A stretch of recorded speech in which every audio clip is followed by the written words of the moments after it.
अस्सलाम वालेकुम class fourth. Last week हमने फ्रैक्शन वाला चैप्टर स्टार्ट किया था। आज उसका हम आगे से कंटिन्यू कर लेते हैं। 30 पेज तक कर लिया था, ये 31 पेज है। इसमें वो बता रहे हैं इक्विवेलेंट फ्रैक्शंस, वो फ्रैक्शंस जो आपस में इक्वल होती हैं, बराबर होती हैं। इसे मुसावी या मुतरादिफ हिस्से भी बोलते हैं। ठीक है, तो इसमें एक एग्जांपल कर लेते हैं। ये सामने उन्होंने हमें एक तस्वीर बना के बताया हुआ कि कोई भी चीज है, गोल चीज है, वो आधी हुई हुई है। ठीक है, ये तस्वीर हो गई। इसका मतलब है कि ये 1/2 है, यानी कि एक चीज है उसके हमने दो हिस्से किए हुए। ये कलर्ड हिस्सा है, ये हमने इस्तेमाल किया, काटा, फेंका, खाया, खराब था, जो भी चीज थी, जो भी बात करनी है वो बात नहीं है, सिर्फ ये बताया हुआ कि 1/2 है ये। ठीक है, 1/2 का क्या मतलब होता है? दो हिस्सों में से एक हिस्सा। ठीक है, अब वो कह रहे हैं कि अगर हम किसी भी फ्रैक्शन को ऊपर यानी न्यूमरेटर को और डिनोमिनेटर इन दोनों को अगर एक ही नंबर से मल्टीप्लाई करें, जैसे कि इन्होंने दोनों 2 से मल्टीप्लाई किए, तो क्या आंसर आ जाएगा? 1 2 आर 2 और 2 2 आर 4। ठीक है, तो पहले ये 1/2 था, अब ये बन गया 2/4। अगर देखें तो 1/2 भी बज़ाहिर उतना ही बन रहा है जितना 2/4, यानी कि एक गोल चीज है, सेम अमाउंट है, सेम उसकी साइज है, उसको चार हिस्सों में तकसीम कर लिया, तो 2/4 का मतलब है 4 में से 2।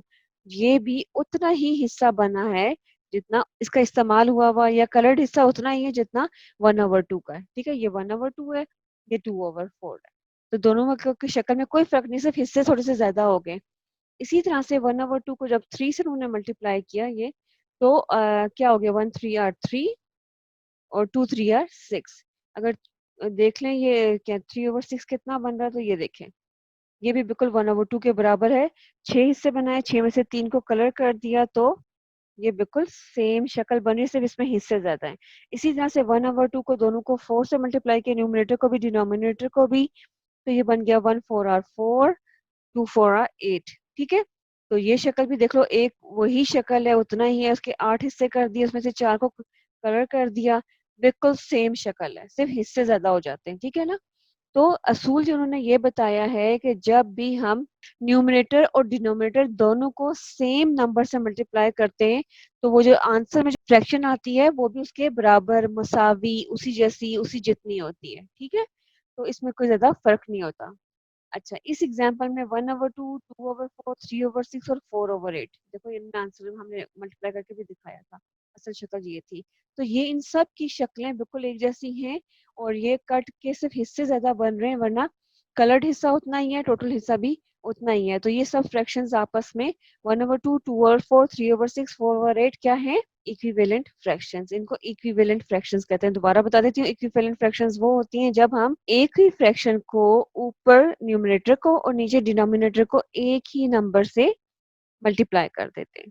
ठीक हो गया? तो इसकी एक और एग्जांपल उन्होंने बताई हुई है, 1/3 है, 1/3 को 2 से मल्टीप्लाई ऊपर भी और नीचे भी, तो क्या हो गया? क्या आंसर आ गया? 1 2 आर 2, 3 2 आर 6। ठीक है, फिर दोनों को 3 से मल्टीप्लाई किया, मतलब 1 को भी 3 से मल्टीप्लाई किया और नीचे 3 डिनोमिनेटर को भी 3 से मल्टीप्लाई किया, तो क्या बन गया? 1 3 आर 3 और 3 3 आर 9। अब देखें, 4 से मल्टीप्लाई किया, 1 4 आर 4 और 3 4 आर 12, 1 5 आर 5, तो ये दोनों 5 से मल्टीप्लाई करें, 3 5 आर 15। तो ये जो आखिर एक ही नंबर से जब हम मल्टीप्लाई करते हैं ऊपर और नीचे एक ही फ्रैक्शन को, तो जो आंसर्स आते हैं वो आपस में इक्विवेलेंट होते हैं। इसकी हमें ये तो एग्जांपल्स उन्होंने की थी, हम खुद भी कुछ सवाल करके देख लेते हैं। एक्सरसाइज नंबर 5, क्वेश्चन नंबर 1 है, तो ये कर लेते हैं, इसको मल्टीप्लाई बाय 2 कर लेते हैं एक फ्रैक्शन को, और इसको मल्टीप्लाई बाय 3 कर लेते हैं। इसी तरह से इन सब को मल्टीप्लाई बाय 2 कर लेंगे एक फ्रैक्शंस लिखने के बाद, और इनको सबको 3 से मल्टीप्लाई कर लेंगे। ठीक है, तो आगे हम अगर स्टार्ट करें तो मल्टीप्लाई बाय 2 का मतलब है कि दोनों को ऊपर भी मल्टीप्लाई 2 करेंगे, नीचे भी मल्टीप्लाई बाय 2 करेंगे। ठीक है, 1 2 आर 2 और 1 13 आर 13 लिखो, 2 से मल्टीप्लाई करो, 2 3 आर 6 और 2 1 आर 2 26, तो 2/26 आ गया। 1/13 इज इक्वल टू 2/26। ठीक है, और इसी तरह से अब हम आगे भी इसको मल्टीप्लाई करके देख लेते हैं। 13 को पहले 3 से मल्टीप्लाई करेंगे, तो 3 1 आर 3 हो गया सिंपल, और 13 से जब हम मल्टीप्लाई करेंगे 3 को, क्योंकि हमने अब दोनों ऊपर नीचे दोनों को 3 से मल्टीप्लाई करना है, तो 3 3 आर 9, 3 1 आर 3, तो ये हो जाएगा 39। ठीक है, इसी तरह से अगला सवाल भी कर लेते हैं, रफ रफ साथ साथ हम लोग कर लेंगे। Question number 2, 5/12। तो इस पूरी रकम को ऊपर और नीचे 2 से मल्टीप्लाई करेंगे। 5 2 आर 10 और 12 से 12 2 आर 24। और इसी तरह से 3 से मल्टीप्लाई करेंगे। 5 3 आर 15 और क्या नाम है, 12 3 आर 36। ठीक हो गया। अब 12 से मल्टीप्लाई करेंगे, इस 12 और 15 दोनों को मल्टीप्लाई करना है। 12 2 आर 24 होता है और 15 2 से मल्टीप्लाई करें, 2 5 आर 10, 0 लिखा, 1 कैरी, 2 1 आर 2 और कैरी डाला तो 3 30। ठीक हो गया, तो 24/30 हो गया। और इसी तरह से अब आगे कर ले, इन दोनों को 12/15 को दोनों को ऊपर और नीचे 3 से मल्टीप्लाई करना है। इसका रफर कर लेते हैं। 12 3 आर 36। अगर नहीं आता आप रफर कर लें, 12 तक टेबल आपको हल्के फुल्के आते ही होंगे। और 15 3 आर 3 5 आर 15, 5 लिखा, 1 कैरी चला गया, 3 1 आर 3 और 1 4। ठीक है, 45। तो 36/4। तो ये इक्विवेलेंट फ्रैक्शंस हैं। 12/15 is equal to 24/30 is equal to 36/45। ये इक्विवेलेंट फ्रैक्शन है। ठीक हो गया। इसी तरह से हम आगे कर लेते हैं। अगला सवाल है, क्वेश्चन नंबर 4 भी करवा देती हूँ मैं आपको। 11/20। ठीक है, तो 11 को पहले हम दोनों को 2 से मल्टीप्लाई करेंगे। 11 को 2 से मल्टीप्लाई करेंगे तो 11 1 आर 11, 11 2 आर 22। ठीक है, और 21 आर 20, 22 आर 40 होता है। वैसे रफ रफ भी कर लेते हैं। 2 0 आर 0, 2 4, 2 2 आर 4 40। ठीक है, 22/40 और 11 3 आर 33 होता है। दोनों को 3 से हमने मल्टीप्लाई करना है ऊपर नीचे। और फिर हम कर लेते हैं 20 मल्टीप्लाई बाय 3। तो इसको जब हम करेंगे तो क्या होगा, 3 0 आर 0, 3 2 आर 6, तो ये आ जाएगा 60। तो 11/20, 22/40 और 33/60 ये तीनों इक्विवेलेंट फ्रैक्शंस हो गई है। ठीक है, इस तरह से आपने ये सवाल बाकी वाले भी करने, प्रैक्टिस हो जाएगी आपकी। आपने प्रैक्टिस करनी है इसकी। अब जो जहाँ उन्होंने एक और अगली चीज बता रहे हैं, जिस तरह से हमने मल्टीप्लाई करके नंबर चेंज नहीं होता, उसको कोई फर्क नहीं पड़ता, वो उसकी इक्विवेलेंट ही होता है। इसी तरह से अगर हम एक ही नंबर से किसी भी नंबर को डिवाइड करें, ठीक है, या उसको तोड़ के ऐसे हिस्से बनाएं कि ऊपर नीचे सेम नंबर आ जाए और सेम नंबर को हम काट दें, खत्म कर दें, तो भी जो आंसर आएगा वो उसी के इक्विवेलेंट होगा। इक्वल नहीं, इक्विवेलेंट होगा। इक्विवेलेंट मुसावी, बराबर। ठीक है, अच्छा ये देखिए 15/10 था। हमें पता है कि 5 के टेबल में 10 भी आता है और 5 के टेबल में 15 भी आता है, तो हमने इसको खोल के लिख दिया। 15 को खोला तो 3 मल्टीप्लाई बाय 5, 10 को खोला था 2 मल्टीप्लाई बाय 5। ठीक है, तो 5 5 कॉमन था, दोनों में आ रहा था। दोनों से अगर ऊपर नीचे हम एक ही नंबर काट दें, इससे कोई फर्क नहीं पड़ता डिवीजन में। ठीक है ना, तो आंसर क्या हो गया, 3/2। तो ये 15/10 इक्विवेलेंट है 3/2 के। तो हम मैथ्स में ये कुछ भी कर सकते हैं, रकमों को काट सकते हैं। इसी तरह उन्होंने एग्जाम्पल दिए 20/35। ठीक है, तो 22 के टेबल में आता है, 35 2 के टेबल में नहीं आता। हम 2 से नहीं काट रहे इसको, 5 का देख लेंगे, क्योंकि जिस नंबर के आखिर में 0 आता है वो जरूर 5 के टेबल में आता है, और जिस नंबर के आखिर में 5 आता है वो भी 5 के टेबल में जरूर आता है। तो ये कैसे हो जाएगा, 20 कैसा होता है, 10 मल्टीप्लाई बाय 2। ठीक है, और 35 कैसे है, 7 मल्टीप्लाई बाय 5। अब ये कि 10 मल्टीप्लाई 2 हमें तो पता था, लेकिन अब 10 को हम तोड़ सकते हैं ना। 10 के 2 5 और 10 आता है ना, 2 मल्टीप्लाई बाय 5 10 हो गया।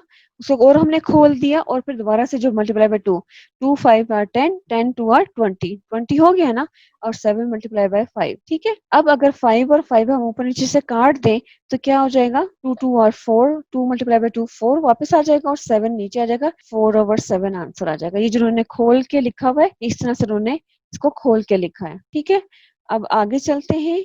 आगे सी की एक्सरसाइज दी हुई है, reduce the following fractions into their lowest form. उनकी जो सबसे छोटी शक्ल है उसमें काट काट के इसको लिखना है, लेकिन काटने का, फ्रैक्शन के काटने का रूल याद रखना है, जो नंबर ऊपर नीचे सेम होता है वही कट। ठीक है, अब मैं क्वेश्चन नंबर 1 करके दिखाती हूँ। 4 और 12, इसका रफ वर्क मैं कर लेती हूँ पहले। 4 और 12 यानी कि दोनों 2 के टेबल में आते हैं। 2 मल्टीप्लाई बाय 2 क्या होता है, 4। ठीक है, और 12 कैसा होता है, 2 मल्टीप्लाई बाय 6। तो 2 और 2 कॉमन आ रहा था ना, तो 2 और 2 हमने कॉमन लिख लिया। लेकिन अभी एक और चीज मेरे जहन में आ रही है, 2 और 6 जो है, अगर ये यूं आ जाता है 2 और 6, तो क्या 2 और 6 तो अभी भी कट सकता है, क्योंकि 2 मल्टीप्लाई बाय 1 2 होता है, और इसको मैं करूँ तो 2 मल्टीप्लाई बाय 1 2 होता है, और 2 मल्टीप्लाई बाय 3 6 होता है। तो 2 और 2 यहाँ पे भी कट जाएगा। आंसर में क्या आ गया, 1/3। हम उस वक्त तक, लोएस्ट का मतलब है सबसे छोटी शक्ल, एक शक्ल 2/6 भी ठीक है, ये गलत नहीं है, ये भी इक्विवेलेंट फ्रैक्शन है 4/12 की, लेकिन सबसे छोटी शक्ल क्या है 1/3। ठीक है, हमें सबसे छोटी शक्ल सिर्फ लिखनी है। सही हो गया। इसी तरह से नेक्स्ट क्वेश्चन कर लेते हैं। नेक्स्ट क्वेश्चन में वो कह रहे हैं कि अगला सवाल हमें दिया हुआ है 3/20। अब इसको अगर हम करेंगे तो 2 के टेबल में हम कर लेते हैं 2 × 8। हम ऐसा कर लेते हैं कि सारा एक ही दफा खोल लेते हैं, बाद में पता चलता है कि ये तो और भी कट रहा है। और 2 10 और 20, ठीक है। 10 और 8 अभी और भी खुल सकते हैं, हम इसको और भी खोल लेते हैं। 8 को खोल के हम क्या करेंगे 2 × 4, ठीक है। और नीचे आ जाएगा 2, ये वाला 2 आए, ठीक है ना। और 10 को खोल के 2 × 5 कर लेते हैं, ठीक है। अब हम अगर देखें इसको तो 2 ऊपर नीचे दो दो 2 कट रहे हैं, 4/5 बच रहा है। 4/5 और नहीं कट सकता क्योंकि कोई ऐसा टेबल नहीं है जो दोनों को काटता हो, ठीक है। क्वेश्चन नंबर 3, 15/25, ठीक है। तो यहाँ पे हम टेबल पढ़ते हैं, क्योंकि 5 एंड पे आ रहा है, तो अगर हम 5 का टेबल ही पढ़ लें तो ये सबसे इजी होगा। 3 × 5 या 5 × 3 आर 15, और 25 क्या है 5 × 5 आर 15। 5 और 5 ऊपर से कट गया तो 3/5 बच गया, तो ये इसका आंसर होगा 3/5, ठीक है। इस तरह से आपने ये सारे क्वेश्चंस करने और कोशिश करनी कि सबसे छोटी शक्ल में आप उसको लेके चले जाएं और वो नहीं कट पा रहा हो, ठीक है। आगे एक्सरसाइज नंबर 7 है, reduce the following fractions and write them in word form. अब इसमें ये करना है कि आपने सवाल को हल करना है, सवाल हल करने के बाद उसका आंसर आपने अल्फाज में लिखना है, ठीक है। 4/7 क्योंकि ना 2 के टेबल से कटता है ना 3 के टेबल से कटता है, क्योंकि 2 के टेबल में 4 तो आता है, 7 नहीं आता। 3 के टेबल में ना 4 आता है ना 7 आता है, ये कट ही नहीं सकते, तो यही आंसर है। आंसर लिखने का ये तरीका होता है कि 4/7 के लिए हम लिखेंगे 4, और 7 की जगह हम लिखेंगे 7th, THS लगा देते हैं साथ, तो क्या बन जाता है इस 4/7 यानी 4/7, ठीक है। इसी तरह से क्वेश्चन नंबर 2 कर लेते हैं 5/15। 5/15 के दोनों 5 के टेबल में आ सकते हैं, तो इसको पहले हम रफ वर्क कर लेते हैं। ये हो जाएगा 5 × 1 5, और 5 × 3 15, ठीक है ना। 5 5 कट गया तो आंसर क्या आ गया 1/3, ठीक है। तो हम इसको लिखेंगे 1, और 3 की जगह लिखेंगे THIRDS, थर्ड्स, 1/3 हो गया ये, ठीक है। क्वेश्चन नंबर 3 कर लेते हैं। ये होगा 10/18। 10/18 का मतलब है कि ये 2 के टेबल में आता होगा। 10/18 ये बराबर है 2 × 5 आर 10, और 2 9 आर 18, तो ये हो जाएगा 5 और 9 को और काटने की जरूरत नहीं, ये आपस में नहीं कट रहे, 2 और 2 काट गया तो आंसर आ गया 5/9, ठीक है। तो इसका आंसर हम कैसे 10/18 का आंसर क्या आया 5, ऊपर 5 आ रहा है तो हम ऊपर 5 सीधा लिख लेंगे, नीचे हम क्या लिख देंगे NINTHS, नाइन्थ, ठीक है। बस जो भी नंबर होगा उसकी जगह TH साथ लगाना है। सिर्फ हमें बता दूं कि 1/2 की जगह हमने अगर नीचे 2 आ रहा है तो उसको लिखेंगे हाफ, HALF, हाफ, आधा, और नीचे 3 आ रहा हो अगर तो इसे कहते हैं THIRDS, थर्ड्स, ठीक है। बाकी फोर्थ, फिफ्थ, सिक्स वो बाकी THS, बाकी सब नंबर्स के साथ हम लगा ले। बस इसी तरह करना है। 11th है तो 11th, 44 हो तो 44th, बस THS लगा लेना। तो ये फ्रैक्शन को बोलने और लिखने का अंदाज है। इसी तरह से आपने बाकी क्वेश्चंस भी करने। आगे आ रहा है कंपैरिजन ऑफ फ्रैक्शंस का। आपस में दो फ्रैक्शंस का अगर आपने मुआवजा करना है, उनको आपस में कंपेयर करना है, उनका मुकाबला करना है, तो उसके लिए हम दो सिंबल्स इस्तेमाल करते हैं। ये जो उल्टे दाल की तरह का शक्ल है ये वाली, इसे कहते हैं लेस देन, और ये जो सीधे दाल की तरह से इसका कोना थोड़ा ज्यादा निकला हुआ है, इसे कहते हैं ग्रेटर देन, ठीक है।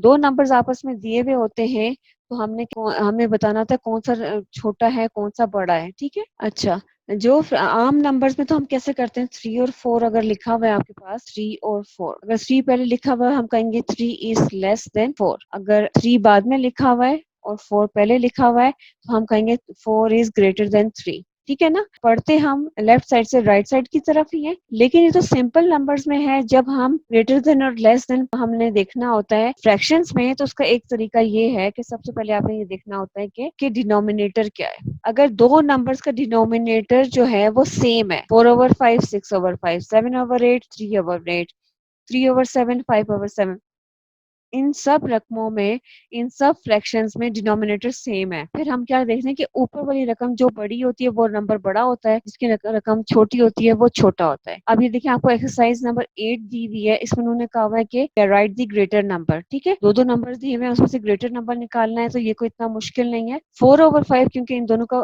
5 कॉमन है, एक जैसा है, तो हम देखेंगे कौन सा बड़ा है। तो 6 बड़ा है, तो 6/5 आंसर आ गया। क्वेश्चन नंबर 2 में दोनों में नीचे 7 है डिनोमिनेटर, तो न्यूमिनेटर कौन सा बड़ा है, 5 बड़ा है, तो 5/7 जो है ये आंसर हो गया। ये है 100 कॉमन है, तो ऊपर एक में 33 है और एक में 25, तो जाहिर सी बात है 33 बड़ा है, तो 33/100 बड़ी फ्रैक्शन है। ठीक है, आगे हो गया 21 और 31 देखना है, क्योंकि नीचे तो कॉमन है, तो 31 बड़ा है, तो 31/36 बड़ी फ्रैक्शन है। ठीक है, क्वेश्चन नंबर 5 में 7/8, 3/8, 8 कॉमन है, तो बड़ी ऊपर वाली रकम 7 बड़ी है, तो 7/8 बड़ा हो गया। 4/7, 6/7, तो 6/7 बड़ी फ्रैक्शन है। 25/200, 35/200, तो 35 बड़ा है, तो 35/200 बड़ी फ्रैक्शन है। ठीक है, इसी तरह से 22 और 20 है, नीचे 75 है, तो 22/75 बड़ी फ्रैक्शन बड़ी हो जाएगी। ठीक हो गया, इस तरह से आपने ये सारे सवाल करने हैं। अगला है एक्सरसाइज नंबर 9। एक्सरसाइज नंबर 9 में कह रहे हैं राइट द स्मॉलर फ्रैक्शन। जिस तरह से हमने बड़ी फ्रैक्शन निकाली है, इसी तरह से हमने स्मॉलर फ्रैक्शन निकालनी है। ठीक है, डिनोमिनेटर्स चेंज है, न्यूमरेटर्स सेम है। देखो 3 और 3 सेम है, और लेकिन डिनोमिनेटर इन दोनों फ्रैक्शन के चेंज है 4 और। अब इसमें क्या करना है कि जिसका डिनोमिनेटर छोटा होगा, ये उलट हो जाता है। अब डिनोमिनेटर सेम हो तो हमने अक्ल के मुताबिक बड़ी रकम को बड़ा कहना होता है, छोटी रकम को छोटा कहना होता है। इसकी ट्रिक ये है कि जब ऊपर न्यूमरेटर सेम हो और नीचे वाला डिनोमिनेटर चेंज हो, तो ये उलट हो जाता है। जो डिनोमिनेटर छोटा होगा वो रकम बड़ी होगी, ये छोटी रकम। ठीक है ना, बड़ी रकम छोटी होती है, छोटी रकम बड़ी हो जाती है। तो 7/9 बज़ाहिर तो हम नीचे 9 बड़ा है ना, लेकिन ये छोटी रकम है, तो ये आंसर हो। अच्छा 9/20 और 9/21 है, तो बज़ाहिर ये रकम बड़ी है। ठीक है, नीचे 21 बड़ा है ना, तो ये रकम असल में छोटी है। जब डिनोमिनेटर बड़ा होता है तो उसका मतलब उसके ज्यादा हिस्से बने हुए हैं, वो रकम छोटी होती है। 9/15 है, 9/13 है, तो 9/15 छोटा है। 6/7, 6/11, 6/11 छोटी है। ठीक है, अब इसे 9/10 और 9/13 है, बज़ाहिर 9/13 हमें बड़ा लग रहा है क्योंकि 13 बड़ा नंबर है, लेकिन असल में ये छोटी रकम है, छोटी फ्रैक्शन है। 7/8 और 7/4, तो 7/8 बज़ाहिर हमें 8 बड़ा लग रहा है, नीचे बड़ा है, लेकिन असल में ये छोटी फ्रैक्शन है। 15/20, 15/16, 15 कॉमन हो गया। न्यूमरेटर डिनोमिनेटर में 20 बड़ा है, लेकिन ये 15/20 छोटी फ्रैक्शन है। ये इसकी ट्रिक होती है। वो कह रहे हैं कंपैरिजन ऑफ फ्रैक्शंस, फ्रैक्शंस को आपस में मुआवजा करना, कंपेयर करना by finding the equivalent fraction. उसकी इक्विवेलेंट फ्रैक्शन निकाल कर, तो फिर आपने दो नंबर्स को मुआवजा करना है कि कौन से नंबर बराबर है, कौन से नंबर छोटे हैं, कौन से नंबर बड़े हैं। जी बच्चों, इससे पहले जो हमने कंपैरिजन किया था फ्रैक्शंस का, तो उसमें या तो दो फ्रैक्शंस थी या जितनी भी ज्यादा थी दो से, जब उनमें कॉमन डिनोमिनेटर होता है, डी कॉमन होता है, और ऊपर कोई भी नंबर ऑफ 1 और 2 ले लेते हैं। ठीक है, तो हम ये कहते हैं जिस रकम के ऊपर वाला नंबर या न्यूमरेटर बड़ा होता है तो वही रकम बड़ी होती है। ठीक है, ये बड़ी है, ये रकम बड़ी है, और ये रकम छोटी है। इसी तरह से जब हमने कहा कि बाज़ औक़ात क्या होता है कि न्यूमरेटर्स कॉमन होते हैं, 2 2, 3 3, 4 4, कोई भी नंबर हो सकता है, और नीचे कोई भी नंबर होता है, जैसे कि हम 2 और 3 कर लेते हैं। तो ऐसी जब सूरत हाल होती है तो फिर हम ये रकम, ये जो है फ्रैक्शन जो हम उल्टी देखते हैं, जिसमें नीचे नंबर या डिनोमिनेटर बड़ा होता है वो रकम छोटी होती है, हम छोटे का निशान बना देती हूँ मैं। और जो रकम जिसमें रकम नीचे वाली रकम या डिनोमिनेटर छोटा होता है वो रकम असल में बड़ी होती है, यानी कि वही चीज अब उल्टी हो जाती है, छोटी रकम बड़ी होती है, बड़ी रकम छोटी होती है। ठीक हो गया, ये तो आसान चीज थी, चलो उसमें हमने देखना था सिर्फ। अब बाज़ औक़ात ये होता है कि वो कह रहे हैं कि आपके पास 2 नंबर्स होते हैं, ना ऊपर से मैच करें, ना नीचे से मैच करें, और हमने कंपैरिज़न करना होता है कि कौन-सा बड़ा है, कौन-सा छोटा है, या क उनका आपस में क्या ताल्लुक है, ठीक है ना? जैसे ये 6/5, 3 और 3/8 2 फ्रैक्शंस दी हुई है, यहाँ पे 7/3 और 6/5 2 फ्रैक्शंस दी हुई है, 2 एग्ज़ाम्पल्स में। तो ये हमारी मर्ज़ी होती है, या तो हम उसका न्यूमरेटर इक्वल कर लें या उसका डिनोमिनेटर इक्वल कर दें। उसको इक्वल करने का तरीका यही होता है कि जिस नंबर से ऊपर मल्टीप्लाई करेंगे उसी नंबर से हमने नीचे भी मल्टीप्लाई करना होता है। ठीक है, अच्छा इसकी एक ट्रिक ये होती है कि पर जो न्यूमरेटर्स हैं अगर उनको हम देख लें तो वो अगर किसी एक टेबल में आ रहे हैं, जैसे 6 और 3 दो न्यूमरेटर्स हैं दोनों फ्रैक्शंस के, तो 3 के टेबल में 6 आता है, तो हम इसको 6 बनाना हमारे लिए आसान हो सकता है, हम इसको 6 बना सकते हैं। जो अगर आपको कोई चीज़ मैच कर रही है, उसमें ये ईज़ी होता है कि मैं इसको पहली वाली रकम को ना छेड़ूँ, ठीक है? और सेकंड वाली को ही मल्टीप्लाई करके उसके बराबर ले आऊँ, तो क्या हो जाएगा 6/5 और ये है 3/8, ठीक है? 2 फ्रैक्शंस हैं, मैं ये करूँगी कि 6/5 को नहीं छेड़ती, 6/5 ऐसा ही रहेगा और 3/8 मैं इसको 2 से मल्टीप्लाई कर दूँगी ऊपर भी और नीचे भी। 3 2 आर 6 और 8 2 आर 16। अब क्या हुआ कि दोनों के न्यूमरेटर्स कॉमन आ गए। न्यूमरेटर्स जब कॉमन आ गए तो अब हमें देखना आसान है कि कौन छोटा है, कौन बड़ा है। तो 6/5 और 6/16 में 6/5 जो है वो बड़ा है, क्योंकि न्यूमरेटर्स कॉमन है तो बज़ाहिर ये छोटी रकम नज़र आ रही है। इसके नीचे 5 है, इसके नीचे 16 है, लेकिन असल में यही रकम बड़ी है, ठीक है? तो आंसर लिखते हुए हम उसके जो हमने आंसर निकाला था वो रकम नहीं लिखेंगे, यहाँ से असली रकम लिखेंगे, ठीक है? इसका मतलब है कि 6/5 जो है बड़ा है 3/8 से, ठीक है? क्योंकि जो हमने 6/16 निकाला वो इक्विवेलेंट ही है ना, क्योंकि आंसर इन दोनों के हिसाब से देना था, 6/5 और 3/8 के हिसाब से देना था। वो जो हमने सॉल्यूशन आंसर निकालने के लिए रफ वर्क में साइड पे किया हुआ है, ठीक है? ये रफ वर्क है RW। इस तरह से आपने साइड पे करके कर लेना है, ठीक है? जब आपके पास डिनोमिनेटर्स कॉमन करने हो या न्यूमरेटर्स कॉमन करने हो, जो भी कॉमन करना हो और आपको नंबर्स को आपस में मल्टीप्लाई करना हो, फिर आप क्या करते हैं? ये इन्होंने एग्जाम्पल में सॉल्व भी किया हुआ है। 7/3 और 6/5 दो फ्रैक्शंस हैं। 7/3 की इक्विवेलेंट फ्रैक्शंस निकालेंगे और 6/5 की भी इक्विवेलेंट फ्रैक्शंस निकालेंगे। तो 3-3 4-4 निकालने के बाद हम थोड़ा-थोड़ा देखते रहते हैं कि कहाँ कोई कंपैरिजन आ रहा है, आगे ना करें। 7/3 को पहले दोनों को 2 से मल्टीप्लाई करेंगे, दोनों फ्रैक्शंस को, फिर दोनों फ्रैक्शंस को 3 से मल्टीप्लाई करेंगे, फिर 4 से करेंगे और इसी तरह से फिर 5 से करेंगे। अगर ज़रूरत पड़ी तो हम ज़्यादा भी कर लेते हैं। अच्छा, 7 को जब 2 से मल्टीप्लाई किया तो 7 2 आर 14 और 3 को 2 से मल्टीप्लाई किया तो 3 2 आर 6। नीचे वाली फ्रैक्शन में भी साथ-साथ कर लेते हैं। 6 2 आर 12 और 5 2 आर 10। फिर 3 से कर लेते हैं। 3 में से पहले ऊपर कर लेते हैं। 7 3 आर 21 और 3 3 आर 9 और दूसरी वाली फ्रैक्शन में भी कर लेते हैं। 6 3 आर 18, 5 3 आर 15। फिर 4 वाला कर लेते हैं। 4 7 आर 28, 4 3 आर 12 और फिर करेंगे हम 4 को 6 से। 4 6 आर 24, 4 5 आर 20, ठीक है? दोनों नंबर्स को 5 से मल्टीप्लाई करेंगे, ठीक है? दोनों फ्रैक्शंस को और दोनों फ्रैक्शंस को ऊपर नीचे दोनों जगह पे। तो 5 7 आर 35, 5 3 आर 15 और 6 5 आर 30 और 6 5 5 आर 25। अब अगर हम इसको देखें तो ये नीचे 15 कॉमन आ गया है, तो अब इन दोनों का कंपैरिजन करना बहुत आसान है। 35 चूंकि बड़ा है तो ये रकम बड़ी है, 18 छोटा है तो ये रकम छोटी है, क्योंकि जब भी डिनोमिनेटर कॉमन आता है तो न्यूमरेटर में जो रकम बड़ी, अगर जिस भी फ्रैक्शन में रकम बड़ी आ रही है तो वो वाला फ्रैक्शन बड़ी हो जाती है और जिस फ्रैक्शन में ऊपर वाली रकम या न्यूमरेटर छोटा होता है तो रकम छोटी होती है। तो उन्होंने पूछा हुआ था कि विच वन इज लेसर, कौन सा छोटा है इन दोनों में से। इन्होंने ग्रेटर करके लिखा हुआ है 7/3 इज ग्रेटर देन 6/5 या हम कहेंगे 6/5 इज लेसर देन 7/3, क्योंकि सवाल में उन्होंने विच वन इज लेसर पूछा हुआ, तो इस तरह से आंसर हमने देना है।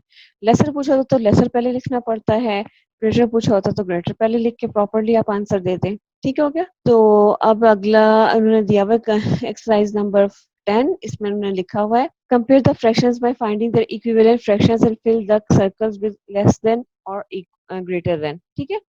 अब वो कह रहे हैं कि इसी तरह से आपने दो दो फ्रैक्शंस उन्होंने दी हुई हैं, उनको कंपेयर करें।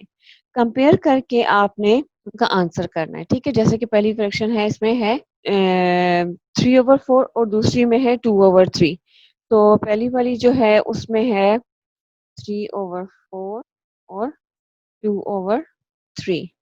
ठीक है? तो पहले हम 2 से मल्टीप्लाई करेंगे इनको। तो पहली वाली फ्रैक्शन में 2 से मल्टीप्लाई करें, 3 2 आर 6 और 4 2 आर 8। ठीक है? दूसरी को भी साथ-साथ कर लेते हैं। 2 2 आर 4, 2 3 आर 6। हम मल्टीप्लाई क्यों कर रहे हैं? क्योंकि 2 और 3 ऊपर में था, 4 और 3 नीचे था। तो इनके कोई ऐसा टेबल नहीं जो करीब-करीब मैच कर रहा हो, तो हम इसको प्रॉपर्ली मल्टीप्लाई करें। ऊपर वाली रकम को हमने सबसे पहले 2 से मल्टीप्लाई किया, फिर हम उसको 3 से मल्टीप्लाई कर लेते हैं। ठीक है? तो 3 3 आर 9 3 4 आर 12। अच्छा आगे कर लेते हैं, इसको भी 3 से मल्टीप्लाई कर लेते हैं। 3 2 आर 6 और 3 3 आर 9। अभी भी नहीं मैच कर रहा। चलो यहाँ इसका एक और कर लेते हैं क्योंकि इसका डिनोमिनेटर काफी बड़ा हो चुका था। एक और यहाँ पे करके देख लेते हैं। 6 2 को मल्टीप्लाई करेंगे। अब 2 से कर लिया, 3 से कर लिया, अब हम किससे करेंगे? 4 से करेंगे। 4 2 आर 8, 4 3 आर 12। अगर हम अब देखें तो इनका कॉमन आ गया है, इसका 9/12 आ गया है, इसका 8/12 आ गया। ठीक है, अब हमें इन दोनों रकमों को कंपेयर करना या इनका मुआवजा करना हमारे लिए बहुत आसान हो गया है। जरा 8 जो है छोटा है, 9 जो है वो बड़ा है, तो असल रकम को हम इसके हिसाब से देखेंगे। तो 3/4 पहले लिखा हुआ, तो 3/4 और 2/3 का आपस में क्या ताल्लुक है कि 3/4 क्योंकि 9/12 के इक्विवेलेंट है, तो 9/12 जो है 8/12 से बड़ा है, तो ग्रेटर देन। ठीक है, इसीलिए 3/4 और 2/3 भी आपस में इसी ताल्लुक से शो करेंगे हम, वो ग्रेटर देन है। ठीक है, ये ग्रेटर देन हो गया। ठीक हो गया। इस तरह से आपने रफ वर्क कर करके ना, तो इसमें वो करना है कि इनको फिल करना है। आंसर यहाँ पे सिर्फ ग्रेटर देन स्मॉलर देन वाला फिल करना है, लेकिन रफ वर्क प्रॉपर करेंगे तो फिर ये हल होगा। अब क्वेश्चन नंबर 2 करके देख लेते हैं। 7/6, ठीक है ना, और 6/7 में इधर लिख लेती हूँ साइड बाय साइड। ठीक है, पहले मैं इसको 2 से मल्टीप्लाई करूंगी पूरी फ्रैक्शन को। 7 2 आर 14 और 6 2 आर 12, और इसको भी साथ साथ कर लेती हूँ। 6 2 आर 12, 7 2 आर 14। अच्छा, उसके बाद 7 3 आर 21 और 6 3 आर 18। ये हो जाएगा 6 3 आर 18 और 7 3 आर 21। फिर हो जाएगा 7 4 आर 28, 6 4 आर 24। यहाँ पे हो जाएगा 6 4 आर 24 और 7 4 आर 28। अब इसको 5 से करूंगे। 7 5 आर 35, 6 5 आर 30। यहाँ पे भी कर लेती हूँ। 6 5 आर 30, 7 5 आर 35। अभी तक तो कोई चीज ना ऊपर कॉमन आ रही है ना नीचे कॉमन आ रही है। मैं अब इसको क्या कर लेती हूँ, 5 से क्या, सब 6 से कर लेते हैं। ठीक है ना, तो 7 6 आर 42 और 6 6 आर 36। तो ये हो जाएगा 6 6 आर 36 और 7 6 आर 42। अभी भी नीचे ना डिनोमिनेटर कॉमन आ रहा है ना न्यूमरेटर कॉमन आ रहा है। मैं एक और मल्टीप्लाई कर लेती हूँ। अच्छा जी, 7 7 आर 49, तो 7 6 आर 42। अच्छा, इसको हमें करने की जरूरत नहीं है। मजे की बात ये है कि 42 नीचे कॉमन आ गया है। ये 36/42 है, ये 49/42 है। ठीक है, तो जब भी कोई चीज डिनोमिनेटर में या न्यूमरेटर में कॉमन आ जाए तो वहीं पे स्टॉप कर देना होता है, उसी को देखना होता है। इससे हमें पता ये चला कि 42 कॉमन आ रहा है तो 49 बड़ा है, तो ये रकम बड़ी है। 36 छोटा है तो ये रकम छोटी है। इसका मतलब है 7/6 असल रकम जो थी, असल फ्रैक्शन थी, तो वो 7/6 और 6/7 थे ना। वो तो हम उनको चेक करने के लिए कि बड़ा छोटा कौन सा है बड़ा कौन सा है, हम इक्विवेलेंट निकालते जा रहे थे। ठीक है, तो अब हमें ये पता चल गया कि 7/6 इज ग्रेटर देन 6/7। ठीक है, इसी तरह से ये सारे क्वेश्चंस आपने करते रहने, और जब आपको पता चल जाए कि ये कॉमन आ गए हैं, तो वहां पे आप लोगों ने इसको एंड कर देना है और उसका देख लेना है कि कौन छोटा है कौन बड़ा है। इस तरह से आपने ये वाले क्वेश्चंस करने हैं। और जो क्वेश्चन नहीं होता तो आप टीचर से पूछ सकते हैं, व्हाट्सएप कर सकते हैं। आपको इंशाल्लाह बता देंगे कि क्या गलती हो रही है और कौन सा सवाल जो है दोबारा समझा दें आपको। रफ वर्क के साथ ये काम करना, तो इसलिए ये काम कॉपी में करना है और अपने टीचर को शेयर करना है स्कूल के नंबर पर। अब असेंडिंग और डिसेंडिंग ऑर्डर, ये भी आपने पहले पढ़ा हुआ है, आम नंबर से पढ़ा हुआ है। असेंडिंग ऑर्डर होता है कि आहिस्ता आहिस्ता छोटे नंबर से हम बड़े नंबर की तरफ जाएं। ठीक है, छोटे नंबर से बड़े नंबर को हम की तरफ जाएं, उसको लिखें। ठीक है ना, जैसे 2 है, 2 के पास 4 आएगा, 4 के पास 6 आएगा। हम आहिस्ता आहिस्ता नंबर बढ़ा रहे हैं, ऊपर की तरफ सीढ़ियां चढ़ रहे हैं।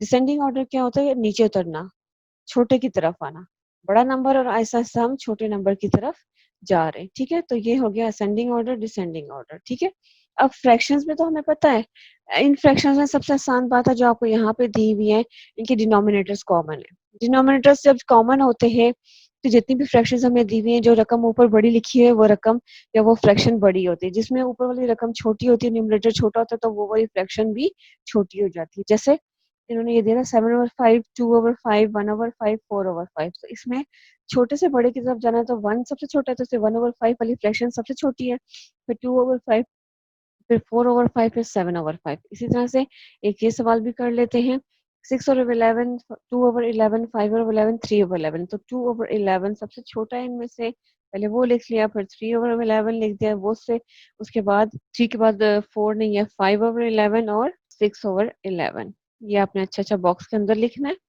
ठीक है, अब क्वेश्चन नंबर 2 में है 4/10, 9/10, 1/10, 3/10। तो 1/10 सबसे छोटा है, हमसे पहले वो लिख लेंगे, फिर 3/10 लिख लेंगे, फिर 4/10 लिख लेंगे, फिर 9/10 लिख लेंगे। इस तरह से ये भी हो गया। क्वेश्चन नंबर 3 में 3/7, 6/7, 1/7, 5/7। तो 1/7 सबसे बड़ी छोटी है, फिर 3/7, फिर 5/7 और फिर 6/7। इसी तरह से 9 वाला देख लेते हैं, 9/9, 1/9, 7/9, 3/9। तो 1/9, 3/9, 7/9 और उसके बाद 9/9। ठीक है, और इसमें है 5/6, 4/6, 1/6, 3/6। तो 1/6, 3/6, 4/6 और 5/6। ठीक हो गया।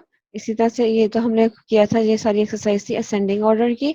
अब जो 12 एक्सरसाइज है वो डिसेंडिंग ऑर्डर की है। डिसेंडिंग ऑर्डर होता है उल्टा ऑर्डर, जिसमें आपने सबसे बड़ी रकम के बाद आहिस्ता आहिस्ता छोटी रकम की तरफ जाना होता है। पहली एग्जाम्पल उन्होंने दी हुई है 2/7, 6/7, 5/7, 3/7। तो 6/7 सबसे बड़ा है, फिर 5/7, 3/7, 2/7। ठीक, इसमें से हम क्वेश्चन नंबर 1 कर लेते हैं, 7/9, 9/9, 1/9, 5/9। तो 9/9 सबसे बड़ा हो गया, फिर हो गया 7/9, फिर हो गया 5/9, फिर 1/9। अच्छा, फिर 4/4, 1/4, 3/4, 2/4, 4/4, 3/4, 2/4, 1/4। 1 ओवर भी बोल सकते हैं इसको, और 1/4 इस तरह से भी बोल सकते हैं। 5/11, 3/11, 7/11, 9/11।